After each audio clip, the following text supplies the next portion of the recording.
This week we're talking about bright coloured bags and shoes. So, hot on the heels of the Kate Middleton effect, we already have the Kate Middleton backlash. The nude shoe dominated the high street last year after she wore those funny beige things that she wears everywhere, every day, last summer. So this year it's all about bright accessories, bright bags and bright shoes. Now, to be fair, I don't want to be too mean to the poor old pregnant Duchess. It's not all about her and her nude shoes, although I think there is a reaction to that. It's also about the fact that the shapes of bags and shoes that we are seeing in fashion at the moment are very simple and very clean cut, and for that reason they lend themselves to a pop of colour.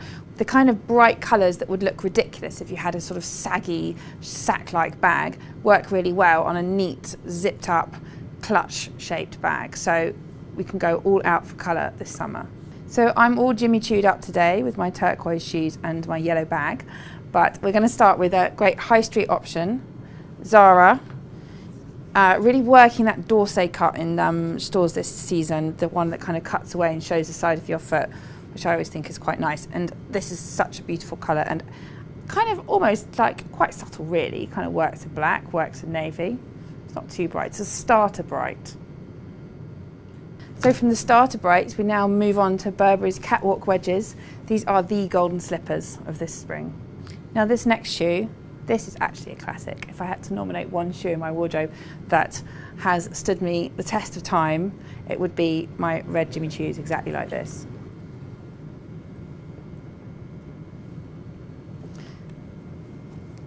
Now, if you're going to wear absinthe green, you probably don't want to wear it near your face because it's a bit scary, but in this sandal with these kind of Medusa swirls, I think that's a really fun shoe. These shoes are by Coach, and this is exactly what would be a very boring shoe in a nude colour, but you put it in bright, shiny lipstick coral, and it's a lot more fun. And then the final pair of shoes, which absolutely doesn't fit with anything I've been saying about how it has to be a clean line, simple shoe to take the colour. They're just fabulous shoes. They're from LK Bennett and they're from the range designed by Caroline Izza, and we love them.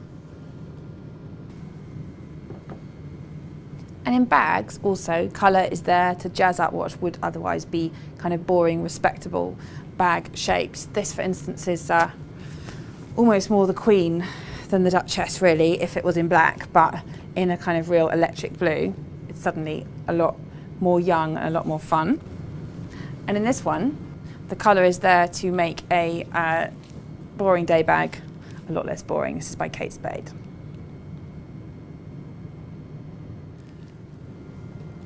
Now this bag, I'm not as a rule a big fan of a faux Chanel bag. I will make an exception to this because I think the fact that it's such an obviously faux Chanel bag, if you see what I mean, makes it quite jolly. It's by MGSM. And then finally, this last one is another genre of bag, the evening clutch, which generally comes in a simple black. Why would you go with brightly coloured snakeskin instead? Well, I do think it's just quite useful in a bag which you're going to take out with you at night. Being of a practical bent, I always think if you're going to invest money in that, should also be one which can double as a lethal weapon, which this one definitely can.